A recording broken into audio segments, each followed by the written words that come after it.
Howdy. So today we're going to do stone veneer on a foundation. Let me give you a couple warnings before we get into this project. Warning number one, I just carried a camera around while we were doing this project. We didn't set up any video shoots or anything like that, so some of the video is going to be rough. Number two, there's going to be a lot of debate about surface preparation, about what product to use to adhere it.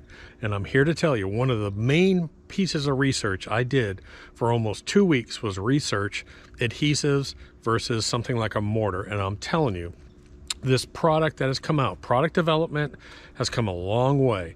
And the product that we're using today is sticky stone. I don't have anything to do with them. They didn't send me anything free. I just did a ton of research and found that this is the best product because it'll stick to anything. It'll stick to raw concrete block. It'll stick to painted concrete block. It'll stick to wood. It'll stick to drywall. The other thing is it's very thick, so you don't have that slide factor because these stones are heavy. So once you put it up, your stone pretty much stays there, but your bottom row, you're going to brace it, but it'll set up in about 20 or 30 minutes, and then you can go lay your other blocks, and that's a big problem sometimes with mortar. Again, I will walk you through what we did on the preparation and use this. I'm using two adhesive products. I'm using, the main one is the sticky stone, but I'm also throwing up some SWR, which is another exterior adhesive just for the hell of it. I figured I'd throw some on the back too. What else? That's it. I will say that everyone that has seen this, Ryan was out there, Ryan's out there helping me some on this, and he stepped back and looked and said, dude, he said, this added $20,000 to the value of this house. It's amazing the transformation that we did on this. So I'm just gonna roll forward and show you what we did. Sorry if the video is a little rough, but we were just shooting as we worked. Here we go. Hey guys, Doc. So we're out here today, we're at the farmhouse project, and we're trying to do different things on here. I don't want to follow the crowd, and I don't want to do things normal. As you can tell from the paint colors, this old portion of the house, someone painted. So yesterday, hey, will you grab me, Mark, will you go grab an angle grinder with that brush on it? I want to show them. We're using an angle grinder with these brushes, and surprisingly, that one side ate a whole brush. I'm glad I bought two. This is the new foundation down here. So all we did is we just brushed this off and cleaned this off. But what we're going to do is stack stone. There'll be debate. There's going to be a debate whether you use mortar or whether you use adhesive. The technology is such now that you can use an adhesive. We're using actually two products today, sticky stone and then the SRW. Here is my angle grinder, and that brush was out to here, and they just ground the living crap out of that yesterday. So that's what we're using to take off and rough that up. I came back with a hose yesterday afternoon, rinsed all that powder off because you want the powder off, and then it had all afternoon with the sun on it to dry. All right, so here's the stone we're using. This is actually from Lowe's. This is a corner piece. And you can see the tones. You got coppers, you got browns, you got grays, and man, it just goes so well with that. So what we're doing is we're figuring out, now this stone is 8 inches, and then you have your corners. Your flat pieces are 24, and they all interlock. So we're real tight here when we put 1, 2, 3, 4 on. We've snapped a line all the way across. And what you want to do is you want to set, we're using the adhesive guns, you want to set this one line. Always set your baseline. We're going to let that sit for a good 15 to 30 minutes. If we have to prop it up, we'll use some bricks to prop it up, and then we'll build on top of that. Now, down here, instead of filling in this space down here, there's going to be a little bit of a gap down there. We're actually going to be putting more dirt in here, so I don't want to be right up against that, and we'll be doing a mulch up in here, and then we'll be putting, you know, little miniature shrubs in here. So I don't want to cover all the way down.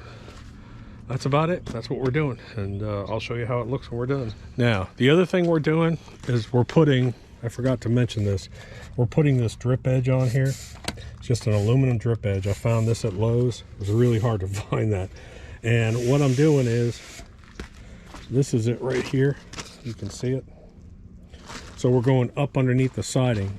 This is about 1.5 inches. The water will come out and kick off down because I do not want the water going behind this stone. I want the water to actually, we'll actually bend this down. I've got a bender. We'll bend this down slightly, but I wanted to show you, and then I'm just hitting it with some finishing nails. All right, so we've put on the sticky stone, and that comes out really slow. Now this, the SRW, comes out really fast. You barely touch it, and it comes out.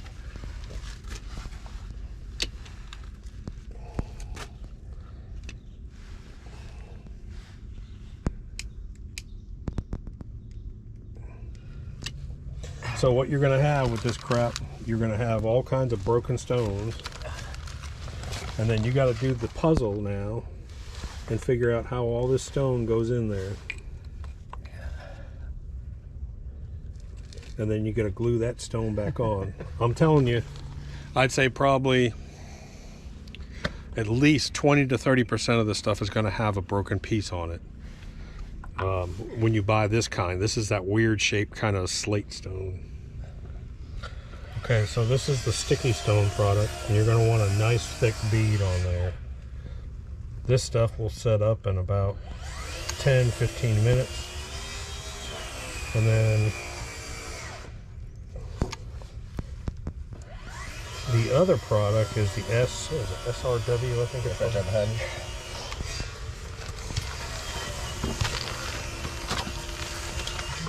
Why am I using both? Because I don't trust anything. I'm going to put both on there. Good. You might want to pop your handle now. But we're gonna heal them back on.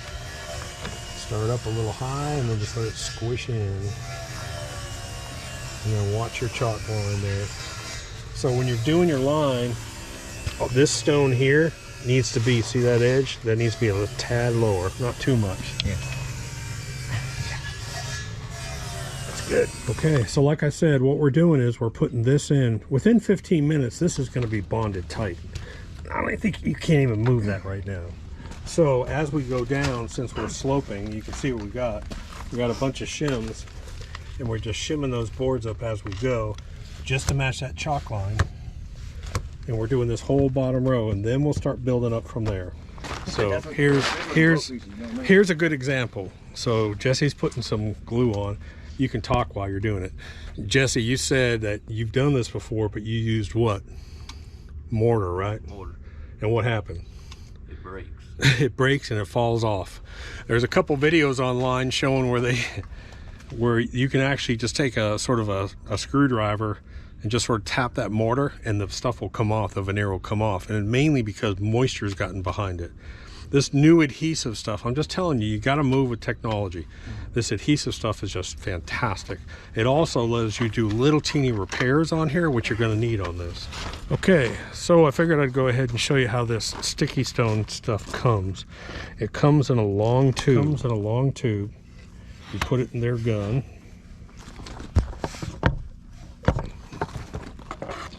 You cut the tip off, and then you put the top on there. Now,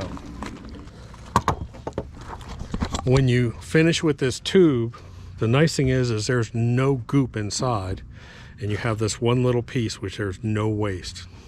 It's a phenomenal product. Phenomenal product. So there's your finished corner.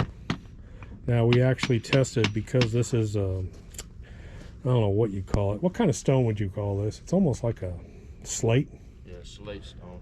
So we cut it with a masonry blade and an angle bit, and Jesse was worried about it fracturing like tile, but man, let me tell you what, it did a great job. Let me show you the cut.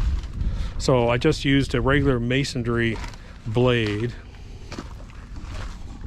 Buy a nice one. That's a DeWalt masonry blade, and this is the cut, and this is the cut right here. Morning, day 2 of the Veneer stone project. Man, it's a beautiful day. It's cloudy, but it's nice out here. This is the last day of deer season. So I got out here early and sat in the stand, just saw some youngins. One of the guys wanted a deer, but I didn't see anything to take. So, moving forward, here's what we got done yesterday. So we got done this whole front in here, as you can see, looking good. And then Jesse worked last afternoon, and then he got this side done mostly over here. All I have to do is come in here and cut some here for there, so I'll have to do that.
Whew, man, every time I'm so covered in white stone dust. So we basically have a stone cutting station set up here, and you really need to have eyeglasses, and you need to have a good N95 mask, because this is going to be really fine dust. So make sure you got an N95 particulate. So we have been cutting. Let me show you the one place that you might run into some trouble, and that's on an inside corner. So on the outside corners, they're easy, because outside corners you actually have corner pieces.